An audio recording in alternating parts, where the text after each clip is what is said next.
Welcome to ETV prime. Chandrababu Naidu గారు పదే పదే చెప్తూ ఉంటారు ఆయన ప్రసంగాల్లో, ఇంటికి ఒక పారిశ్రామికవేత్తను తయారు చేస్తాను అని. పరిశ్రమల వెల్లువ ఆంధ్రప్రదేశ్లో వచ్చేస్తుందని ఆ మధ్యన దావోస్ పర్యటనకి వెళ్ళినప్పుడు దాదాపు 1,00,000 కోట్ల రూపాయల పెట్టుబడులకు సంబంధించి ఎంఓయూలు చేసుకున్నామని, ఇలా 1,00,000 కూడా కాదు, ఎన్నో 10 లక్షల కోట్లు ఎన్నో. ఇంకేముంది, వైసీపీ ప్రభుత్వ హయాంలో మొత్తం పరిశ్రమలన్నీ పారిపోయాయి. ఇప్పుడు పరిశ్రమలు పెట్టడానికి ముందుకు వస్తున్న వాళ్ళు కూడా మళ్ళీ వైసీపీ ప్రభుత్వం అధికారంలోకి వస్తే మా పరిస్థితి ఏమిటి అని అడుగుతున్నారు. ఇది అని చెప్పేసి చంద్రబాబు నాయుడు గారు, లోకేష్ గారు పదే పదే చెప్తూ ఉంటారు.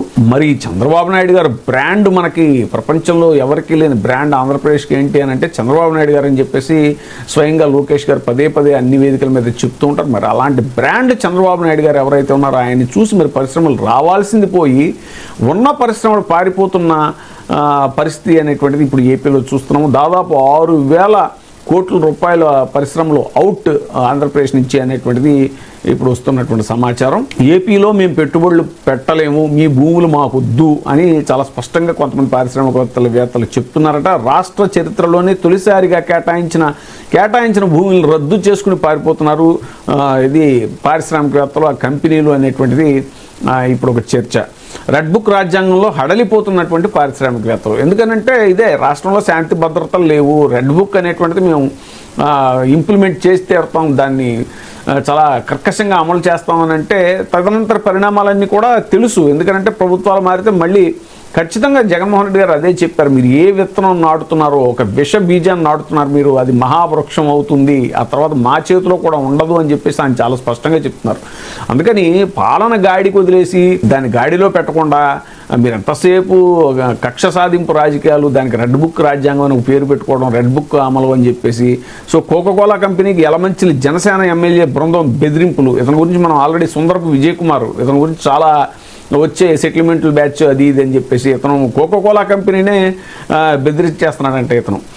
అలాగే కప్పం కట్టలేక రాష్ట్రం నుంచి తెలంగాణకు కోకోకోలా పరార్. అనంతపురంలో గత ఏడాది కేటాయించినటువంటి 121.53 ఎకరాలు వెనక్కి ఇచ్చేసిన జిన్ఫ్రా సంస్థ.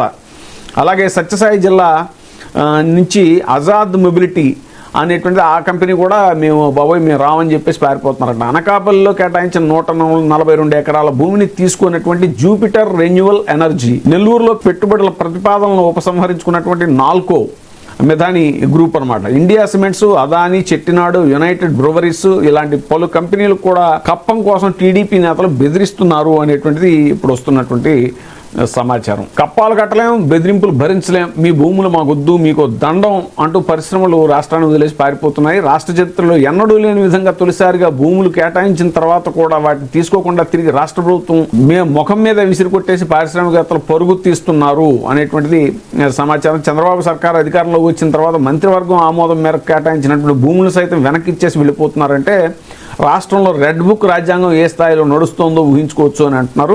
పారిశ్రామిక వర్గాలు వ్యాఖ్యానిస్తున్నాయి. తాజాగా పలు కంపెనీలకు కేటాయించినటువంటి భూములు రద్దు చేస్తూ చంద్రబాబు సర్కార్ ఇచ్చినటువంటి జీవోలే ఇందుకు నిదర్శనం అంటున్నారు. ఎందుకంటే వాళ్ళు వద్దు అన్న తర్వాత ఈ జీవోలు చంద్రబాబు నాయుడు గారి గవర్నమెంటే జీవోలు రద్దు చేసిందంట. ఇవే వీటికి నిదర్శనం, వాళ్ళు పారిపోతున్నారంటే ఇదే నిదర్శనం. గత ప్రభుత్వంలో ఒప్పందం కుదిరిన హిందుస్థాన్ కోకోకోలా బెవరేజెస్ దగ్గర నుంచి టీడీపీ కూటమి సర్కారు వచ్చాక ఎస్ఐపిబిలో ఆమోదం పొందినటువంటి Azad India mobility, Jupiter renewable private limited, జిన్ఫ్రా ప్రెసిషన్స్ వరకు ఒకేసారి 4 కంపెనీలు రాష్ట్రంలో పెట్టుబడుల ఆలోచనలను విరమించుకున్నట్టుగా ప్రకటించడం తీవ్ర కలకలం రేపుతుంది. దీంతో మన రాష్ట్రం ఏకంగా 6,096 కోట్ల విలువైనటువంటి పెట్టుబడులు కోల్పోయిందని స్పష్టం చేస్తున్నారు.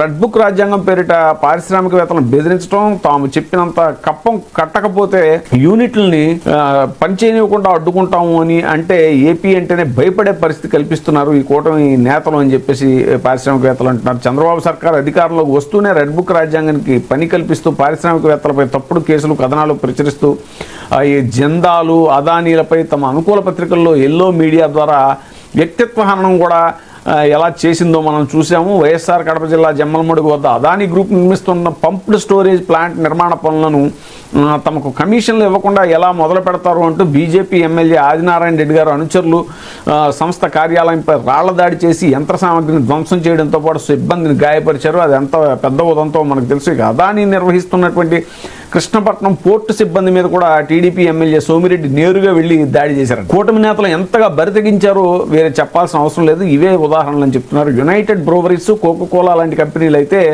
కూటమి నేతల వసూళ్లపై నేరుగా కేంద్రానికే ఫిర్యాదు చేసాయంటే పరిస్థితి ఎంత దారుణంగా ఉందో మనం అర్థం చేసుకోవచ్చు. పారిశ్రామిక వర్గాలు ఇందుకోసమే ఉపసంహరించుకుంటున్నాయి పెట్టుబడులు అనేటువంటిది తెలుస్తున్న విషయం. శ్రీకాకుళం జిల్లాలో బీజేపీ ఎచ్చర్ల ఎమ్మెల్యే ఈశ్వర్రావు బృందం యునైటెడ్ బ్రూవరీస్ కంపెనీ యాజమాన్యాన్ని ఒక్కో లారీకి 1000 రూపాయల చొప్పున నెలకు సుమారు 1.50 కోట్లు కప్పం కట్టాలి, అంటే 1.5 కోట్ల కప్పం కట్టాలని డిమాండ్ చేస్తున్నారంట.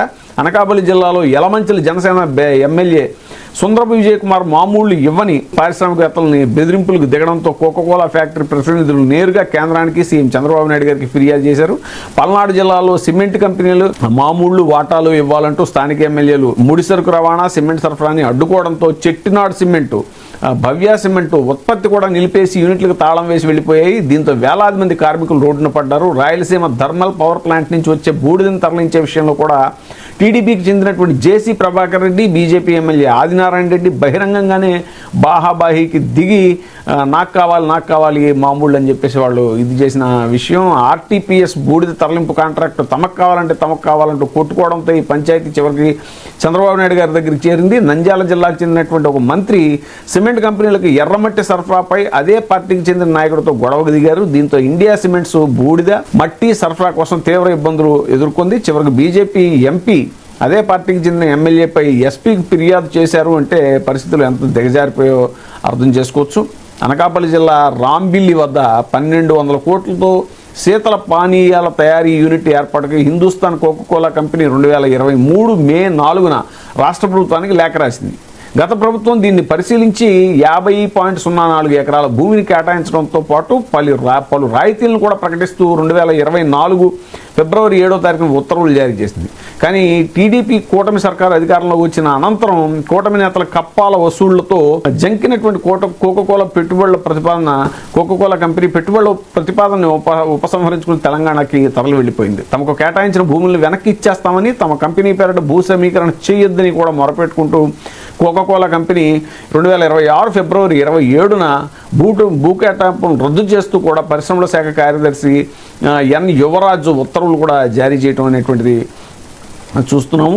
తొలి ఒప్పందానికి దిక్కు లేదు. బాబు సర్కారు అధికారం చేపట్టిన తర్వాత 2024 నవంబర్ 19 పెట్టుబడుల ప్రోత్సాహక మండలి తొలి సమావేశం జరిగింది. 85,000 కోట్ల పెట్టుబడులకు ఆమోదం తెలిపింది. వీటిలో ఒక్క ఎల్జీ ఎలక్ట్రానిక్స్ మినహా మరి ఏ ప్రాజెక్టు కూడా ఇంతవరకు పట్టాలు ఎక్కకపోగా ఆమోదం పొందిన ప్రతిపాదనలు సైతం వెనక్కి వెళ్ళిపోయాయి. సత్యసాయి జిల్లా గుడిపల్లి వద్ద ఆజాద్ మొబిలిటీ ఇండియా లిమిటెడ్ 70.71 ఎకరాల్లో 3 దశల్లో ఎలక్ట్రిక్ 3-వీలర్ ట్రక్కులు, బస్సులు, బ్యాటరీ ప్యాక్ల గ్రీన్ ప్రాజెక్టు ఏర్పాటుకు ముందుకొచ్చింది. 1046 కోట్ల పెట్టుబడితో 2381 మందికి ఉపాధి కల్పిస్తామని పేర్కొంది. కానీ ఇప్పుడు ఆజాద్ మొబిలిటీ పెట్టుబడుల ప్రతిపాదన నుంచి వెనక్కి వెళ్ళిపోవడమే కాకుండా ఎర్నెస్ట్ మనీ డిపాజిట్ వడ్డీతో సహా వెనక్కి ఇవ్వాలి అని డిమాండ్ చేసింది. దీంతో 2026 ఫిబ్రవరి 18న ముఖ్యమంత్రి అధ్యక్షతన జరిగినటువంటి ఎస్ఐపిబి సమావేశంలో వడ్డీతో సహా డబ్బులు వెనక్కి ఇచ్చేందుకు ఆమోదం తెలిపారు. ఆజాద్ మొబిలిటీకి కేటాయించిన భూములను రద్దు చేస్తూ కూడా ఉత్తర్వులు జారీ చేశారు. ఈఎండి కింద ఆజాద్ మొబిలిటీ చెల్లించినటువంటి 2.51 కోట్లు 2024 ఆగస్టు 30 నుంచి వడ్డీతో సహా చెల్లించడానికి ప్రభుత్వం అంగీకరించింది. సో ఇది ఇంటికో పారిశ్రామికవేత్త అన్నటువంటి చంద్రబాబు నాయుడు గారి యొక్క ఆయన పాలనలో పరిశ్రమలు ఇలాగా ఒక్కొక్కటిగా తరలిపోతున్నాయి. మరి ఇప్పుడు ఏమన్నా చేతిలో మీడియా ఉంది కదా అని రాసేసుకోవడానికి అవి వచ్చేస్తున్నాయని రాసుకోవడానికి చాలా ఈజీగా ఉంటుంది. కానీ ఇవన్నీ ఫ్యాక్ట్స్ అండ్ ఫిగర్స్ ఇవి. దీంట్లో ఇదేమీ లేదు. ఎవరన్నా వెబ్సైట్లో కూడా చెక్ చేసుకోవచ్చు. ఎందుకంటే రద్దు చేసిన జీవోలు అక్కడ మనకి క్లియర్గా ఎదురుకుండానే కనపడుతున్నాయి. వాళ్ళు వద్దుమర్రు అంటే ఇంకేం చేస్తారు? రాష్ట్ర ప్రభుత్వం వాళ్ళకి ఇచ్చినటువంటి భూములు రద్దు చేస్తూ జీవోలు కూడా జారీ చేసింది. ఆ జీవోలు అనేటువంటిదే ఇప్పుడు మనకి ప్రత్యక్ష నిదర్శనం. సో ఇది డేటాతో చెప్తున్న విషయం, కానీ ఏదో గాలికి బురద మీద జల్లినట్టు పరిశ్రమలు పారిపోతున్నాయి, వాళ్ళు పారిపోతున్నారు, వీళ్ళు పారిపోతున్నారు అని చెప్పేసి. సో ఇవైతే ఫ్యాక్ట్స్ అండ్ ఫిగర్స్.